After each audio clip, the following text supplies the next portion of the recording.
元木ってどこ出身？静岡県。俺も。マジか。でも横に長すぎて同じ県でももはや別だよな。ちなみにどこ？静岡市。りょうくんは？浜松。まあ二人とも落ち着いて。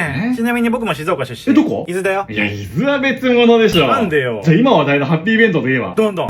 やっぱ静岡県民だ。でしょ？なんで静岡は望み止まらないんだよな。望みが止まることが望みですねんってね。爽やかってバカうまいよな。駐車場に県外ナンバー見つけると誇らしくなるよな。俺ははんぺんの方が好きだな。黒な。もうすぐおでんの季節だな。頼むから今年は行くとほしいよな。できれば積もるくらい降ってほしいわ。チェーン負けないから積むけど、そんなん関係ないくらい嬉しいよな。富士山は山梨県民じゃなくて絶対に俺らのもんだよな。だって頂上の住所は静岡県なんだぜ。ちなみに登ったことある人いる？これじゃ山梨の方に怒られちゃうかもね。そもそも誰のもんでもないか。小学校でお茶の入れ方授業あった？あったあった。あと給食当番で夜間係あったわ。うわ、あったな。じゃあさ、防災訓練の時はどんな感じだった？ガチでやったよ。うちもみんな真剣だったな。やっぱそうだよな。みんな防災頭巾をお尻の下に敷いてたよな。この間俺っちで飲んだでしょ？そうだね。だもんで次はお前っちで飲むだろ。俺エッチ？は？なんで知ってんの？